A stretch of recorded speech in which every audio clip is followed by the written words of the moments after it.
लेकिन भारत एक ऐसा देश है जो कभी न पराजित हुआ न पराजित होगा, क्योंकि यहाँ सनातनी बिस्मिल करवट लेगा, तेल चढ़ेगा बाती पर, उस दिन भगवा पैर जाएगा उग्रवाद की छाती। जब सत्ता बलिदानों पर भी राजनीति करवाती है, तब मेरी कविता शब्दों में अंगारे भर लाती है। तब मेरी कविता बतला दो बिस्मिल जैसे फांसी यहाँ चढ़े क्यों थे, और घास फूस की रोटी खाकर राणा यहाँ।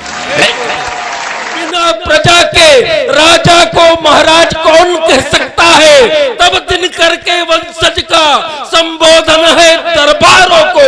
हे ईश्वर सद्बुद्धि दे दे भारत की सरकार। मुर्ग मुसल्लम झाड़ रहे सत्तू गुड़दानी क्या जाने, इन्हें पकड़कर खड़ा करो तपती लू में चौराहों पर, कुछ दिन इनको दौड़ा दो तुम गांव खेत की राहों पर, तब इनको इनकी असली औकात पता चल जाएगी। गेहूं गन्ना चना धान की बात पता चल जाएगी।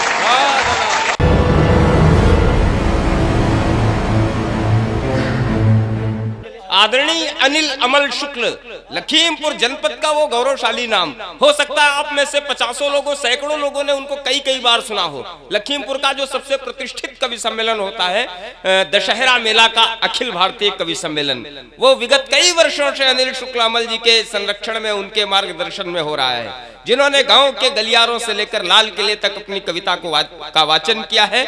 एक ऐसा नाम, राष्ट्रीय राष्ट्रवाद की प्रखर ज्वाला से अनुप्राणित छंदों के, गीतों के, कविताओं के प्रणेता, भक्ति और देशभक्ति के अप्रतिम हस्ताक्षर उन्होंने, उनकी काव्य कृति है स्तवन। आदरणीय अनिल अमल शुक्ल जी के साथ जब हम किसी साहित्यिक यात्रा में होते हैं, कवि सम्मेलन यात्रा में होते हैं, तो उनको इतना कंठस्थ है और इतने आध्यात्मिक व्यक्ति हैं। वो विष्णु सहस्त्र नाम कभी सुनाने लगते हैं तो अनवरत रूप से विष्णु सहस्त्र नाम स्तोत्र का वाचन करते पूरी यात्रा बीत जाती है। कभी राम रक्षा स्तोत्र सुनाने लगते हैं तो सुनाते ही रहते हैं, हम लोग सुनते रहते हैं। ऐसा लगता है किसी संत के साथ हम सब यात्रा कर रहे हैं, उनके चरणों में बैठना, ऐसा लगता है कि गोमुख में बैठ करके गोमुख के दर्शन कर रहे हैं। हम ऐसे वरेण्य वाणी पुत्र आदरणीय अनिल अमल शुक्ल जी को आमंत्रित करना चाहते हैं आप सबके बीच में। माता पिता कुल सदन के लिए है, गृहस्थ होकर भी वो संत है इस भारत भूमि के लिए। माता पिता कुल सदन के लिए हैं, प्रिया पुत्र पुत्री बहन के लिए हैं, मगर जब जरूरत पड़ी देश को तो प्रथम हम समर्पित वतन के लिए।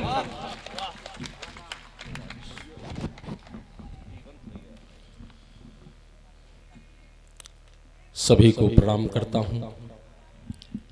सीतापुर जनपद के विभिन्न क्षेत्रों में मैं गया हूं, काव्य पाठ किया है आदरणीय उमेश दादा के आशीर्वाद से भी और अन्य मित्रों के सहयोग से भी।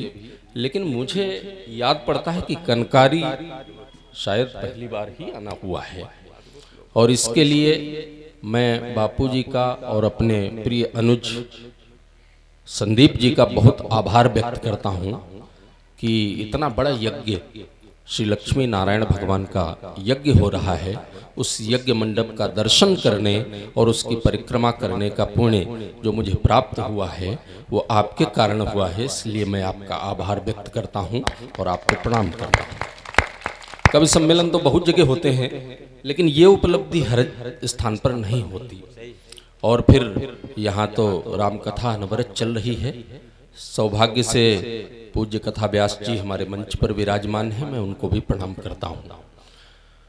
और कविता की जैसे इन लोगों ने चर्चा की थी, नीरज ने भी कहा कविता कोई लिखता नहीं, संदीप ने भी कहा कविता कोई लिखता नहीं, जो लिखी जाती वो कविता नहीं होती। बाबा ने भी मानस में कितनी बढ़िया चौपाई लिखी, जही पर कृपा करें जनु जानी।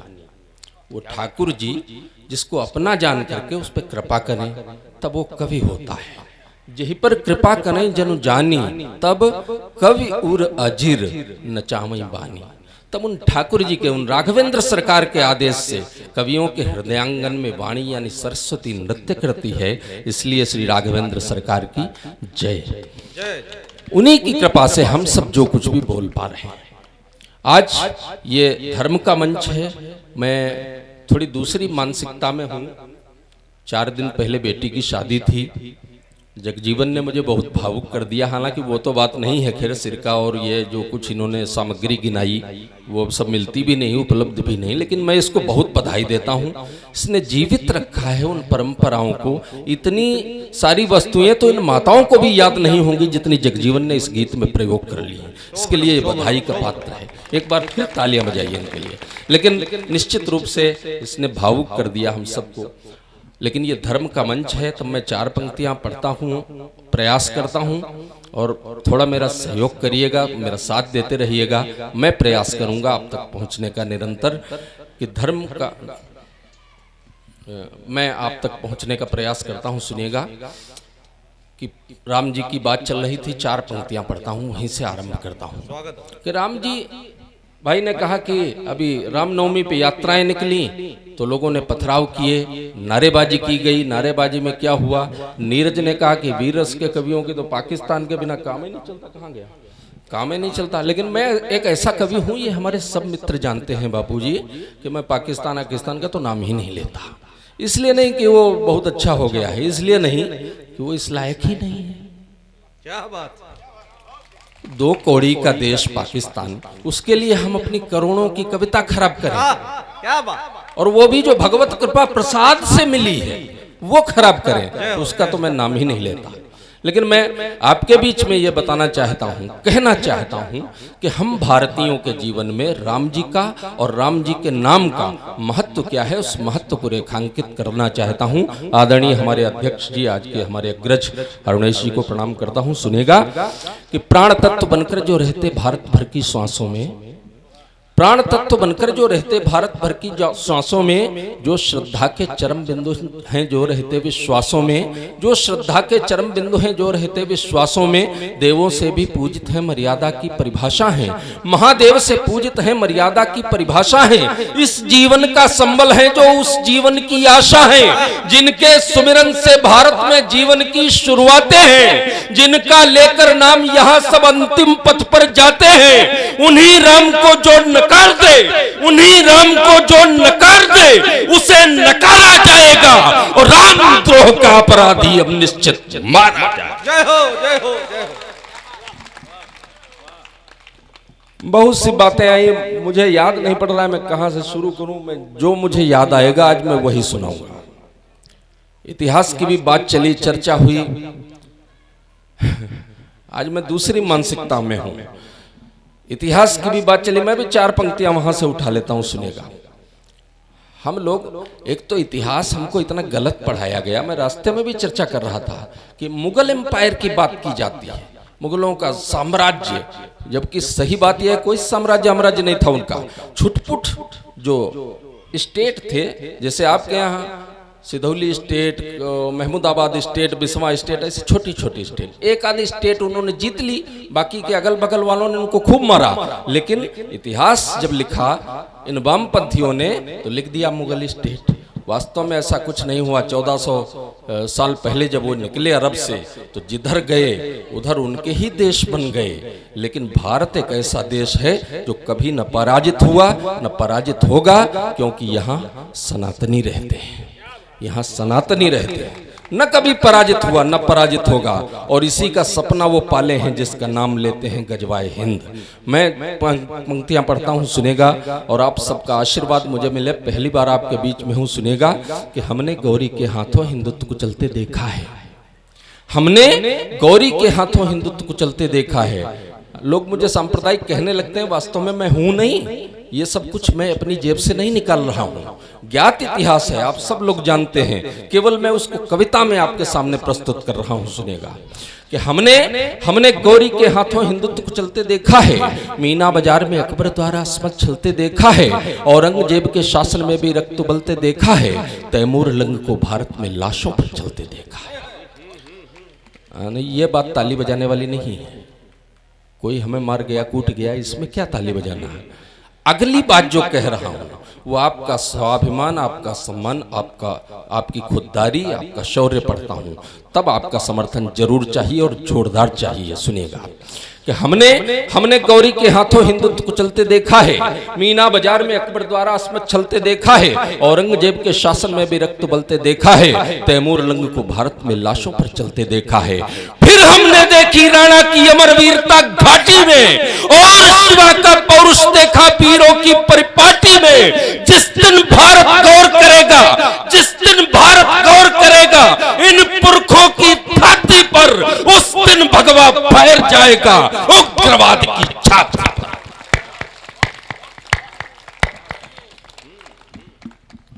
चार और पंक्तियां पढ़ता हूं इसी खानदान की, सुनिएगा।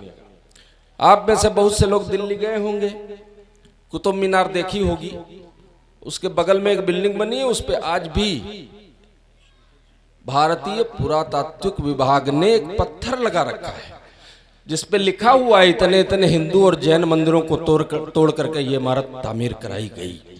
आज भी आजादी के 70 साल जी लेने के बाद भी भाई कह रहे थे वो ताजमहल की बात आई थी। ताजमहल तेजो महालय मंदिर था, किसने बनवाया उनको? इनके यहाँ कोई आर्किटेक्चर था कि ये बना लेते? यहाँ इनके यहाँ कोई इंजीनियर अगर होता तो अरब में भी ऐसी इमारतें पहले से बनी होती। अंग्रेजों ने अगर कुछ इमारतें यहाँ बनवाई तो इंग्लैंड में बनी थी, उनके पास आर्किटेक्चर था, उनके पास इंजीनियर थे। इनके पास क्या था जो इन्होंने बना दिया? मैं पंक्तियां पढ़ता हूँ, सुनिएगा कि हमने गौरी के गुरुपुत्र चुने दीवारों में मतिराम दास कुहारों पर, गुरुपुत्र चुने दीवारों में मतिराम दास कुहारों पर, हमने दिल्ली देखी है अनगिनत बार तलवारों पर। गुरुपुत्र चुने दीवारों में मतिराम दास कुंवारों पर, हमने दिल्ली देखी है अनगिनत बार तलवारों पर। हमने कह टूटते देखा मंदिर पर गुरुद्वारों पर, लगे शिवालों के पत्थर हैं अब भी कई मजारों पर। वोटों के लालच में तुमने स्वाभिमान कुर्बान किया, वोटों के लालच में तुमने स्वाभिमान कुर्बान किया, सत्ता के सौदों में तुमने अपमानित बलिदान किया। जिस दिन बिस्मिल करवट लेगा, जिस दिन बिस्मिल करवट लेगा, तेल चढ़ेगा बाती पर, उस दिन भगवा पैर जाएगा उग्रवाद की छाती पर। अब इतिहास से बहुत सारी कविताएं मैं पढ़ सकता हूं, लेकिन एक अच्छा और पढ़ता हूं, फिर उसके बाद आता हूं जो मैं पढ़ना चाहता हूं। हाँ जा रहे भैया, अच्छा व्यवस्था में सुनिएगा। ये इसलिए पढ़ता हूं, 4-6 पंक्तियां प्रयास करता हूं। आजादी का स्वर्ण महोत्सव चल रहा है, अमृत महोत्सव चल रहा है। कुछ लोगों को याद करते हैं, कुछ नाम हैं जो आपको भी याद है, हमको भी याद है, उनको भी याद है, लेकिन कुछ घटनाएं ऐसी होती हैं कि जो बहुत मन को पीड़ा देती हैं। तब मैं कुछ पंक्तियां पढ़ता हूं, सुनिएगा। आजादी का इतिहास जब हम पढ़ते हैं, खास तौर से जो हमने पढ़ा अपने कोर्स में, तो नेहरू जी से लेकर नेहरू जी से गांधी जी तक, गांधी जी से नेहरू, नेहरू जी से गांधी जी, गांधी जी से नेहरू, तो और तमाम नाम हैं। फिर उन्होंने क्या किया, उनका भी कुछ योगदान रहा होगा। कुछ पंक्तियां पढ़ता हूं, सुनिएगा। हिम्मत के साथ पढ़ता हूं, हिम्मत के साथ सुनिएगा। जितनी हिम्मत के साथ पढ़ता हूं उतनी हिम्मत के साथ सुनिएगा, जितनी हिम्मत के साथ बोलता हूं उतनी हिम्मत के साथ मेरा समर्थन करिएगा, मुझे उत्साह दीजिएगा, मुझे हिम्मत दीजिएगा। कि कौन भुला सकता बापू से त्यागी और तपस्वी को, कौन भुला सकता बापू से त्यागी और तपस्वी को, कौन भुला सकता नेहरू से ज्ञानी और यशस्वी को। मैं कृतज्ञता से दोनों को अपना शीश नवाता हूं, लेकिन जनता के समक्ष कुछ अपने प्रश्न उठाता हूं। अगर उन्होंने कुछ योगदान किया हो तो मैं उसको प्रणाम करता हूं। बहुत अच्छा, बहुत अच्छा। कौन भुला सकता बापू से त्यागी और तपस्वी को, कौन भुला सकता नेहरू से ज्ञानी और यशस्वी को। मैं कृतज्ञता से दोनों को अपना शीश नवाता हूं, लेकिन जनता के समक्ष कुछ अपने प्रश्न उठाता हूं। कि आजादी के सभी युद्ध क्या केवल गांधी लड़े यहाँ? 1 सहस्र वर्षों में दिखते केवल नेहरू खड़े यहाँ। सब बलिदानी त्यागी केवल इसी घर से आए। आजादी के महायज्ञ की हर संविधा ये हिलाए, तो बतला दो बिस्मिल जैसे फांसी यहाँ चढ़े क्यों थे? और घास फूस की रोटी खाकर राणा यहाँ लड़े क्यों थे? वाह वाह वाह। कमजोर तालियां बजाई आपने। मैंने कहा था जितनी हिम्मत से पढ़ता हूं उतनी हिम्मत से। एक बार फिर मौका देता हूं, सुनिएगा। कौन भुला सकता बापू से त्यागी और तपस्वी को, कौन भुला सकता नेहरू से ज्ञानी और यशस्वी को। मैं कृतज्ञता से दोनों को अपना शीश नवाता हूँ, लेकिन जनता के समक्ष कुछ अपने प्रश्न उठाता हूँ कि आजादी के सभी युद्ध क्या केवल गांधी लड़े यहाँ? 100 वर्षों में दिखते केवल नेहरू खड़े यहाँ। सब बलिदानी त्यागी केवल इसी घराने से आए। आजादी के महायज्ञ की हर संविधा यही लाए। तो बतला दो बिस्मिल जैसे फांसी यहाँ चढ़े क्यों थे? और घास फूस की रोटी खाकर राणा यहाँ लड़े। यदि ये भी थे नायक अपनी आजादी की जंगों के, यदि ये भी थे नायक अपनी आजादी की जंगों के, ये भी थे यदि लाल देश की उच्छल जलद उमंगों के, तो सवाल फिर पूछ रहा हूं मैं अपनी सरकारों से, शिलापट उनके हटवाए क्यों तुमने दीवारों से? कब सुभाष की अमर जयंती तुमने यहां मनाई है? क्यों भारत में आज उपेक्षित रानी लक्ष्मीबाई है? मंगल पांडे भूल गए क्या फिक्रमंद तिरस्कृत हैं? अंग्रेजों के लिए जिए जो ऐसे लोग अलंकृत हैं। जब सत्ता बलिदानों पर भी राजनीति करवाती है, तब मेरी कविता शब्दों में अंगारे भर लाती है। तब मेरी कविता शब्दों में अंगारे भर लाती है। और एक कविता के कुछ पंक्तियां मैं पढ़ना चाहता हूं, चूंकि ये ग्रामीण क्षेत्र का कार्यक्रम है। हम सब लोग खेती किसानी से जुड़े हैं कहीं ना कहीं। खेती किसानी से हम सब लोग जुड़े हैं कहीं ना कहीं। अभी कुछ दिन पहले एक बहुत बड़ा किसान आंदोलन इस देश में चला, आप सबने देखा होगा, जाना होगा। हालांकि मैं उसको लेश मात्र भी किसान आंदोलन नहीं मानता, क्योंकि जिन लोगों ने वो किसान आंदोलन चलाया, पंजाब में उनकी सरकार बन गई है और पिछले 25 दिन में 15 किसानों ने आत्महत्या कर ली उसी पंजाब में। अगर वही लोग आंदोलन कर रहे थे तो अब वो उन किसानों का भला क्यों नहीं कर रहे हैं? लेकिन मैं जो सच में किसानों की बात होनी चाहिए वो बात भी कहना चाहता हूं, सुनिएगा। उस बात के लिए कहां जा रहे हो भाई साहब? बापूजी, अच्छा। तो कुछ बातें ऐसी हैं जो किसानों का दर्द वास्तव में है, उसे भी कहना चाहिए और सरकारों को उसे सुनना चाहिए। तब मैं कहना चाहता हूं, सुनिएगा, कि एक नया इतिहास बनाया है तुमने। हालांकि मैं आपको बता दूं, ये कविता मैंने उस समय लिखी थी जब मनमोहन सिंह प्रधानमंत्री थे। मनमोहन सिंह प्रधानमंत्री थे, लेकिन लागू आज तक है। वादे बहुत किए जाते हैं, कहा बहुत कुछ जाता है, बहुत कुछ किया भी गया है, लेकिन अभी भी किसानों की समस्याएं समाप्त नहीं हुई हैं, बहुत हैं। बहुत कुछ किया जाने के बाद भी, तो इसका मतलब है कि बहुत कुछ किया जाना अभी बाकी है। तब कहता हूं, सुनेगा, कि एक नया इतिहास बनाया है तुमने, डीजल 70 तक पहुंचाया है तुमने, अब तो 100 तक पहुंच गया। एक नया इतिहास बनाया है तुमने, डीजल 100 तक भी पहुंचाया है तुमने। 3 गुना कीमत पर मिलते हैं खादें, उठ न सके वो कभी बोझ इतना ला दे। जब किसान बेचे उत्पादन, एक और बात कह दूं, जो प्राविधान थे सरकार ने बनाए, काफी अच्छे थे, किसान के हित में थे, उस पर राजनीति की गई। क्योंकि कोई भी चीज आप बाजार में खरीदने जाइए, उस पर एक MRP लिखा होता है, मैक्सिमम रिटेल प्राइस, अधिकतम खुदरा मूल्य। कौन डालता है? जिस कंपनी ने वो प्रोडक्ट बनाया। बनियाइन, साबुन, मंजन, जो भी आप खरीदो, लेकिन इस देश की अर्थव्यवस्था की रीढ़ के हड्डी रहा इस देश का किसान, जिसे कभी कोई अपने उत्पादन का मूल्य निर्धारित करने का अधिकार कहीं नहीं मिला। या मंडियों में बैठे दलाल उसका मूल्य तय करते हैं, या मंत्रालयों में बैठे वे लोग तय कर देते हैं जिन्हें खेती किसानी का ABCD भी नहीं मालूम है। क्या बात, बहुत बड़ी बात। तब बात सुनिएगा, कि एक नया इतिहास बनाया है तुमने, डीजल 100 तक भी पहुंचाया है तुमने।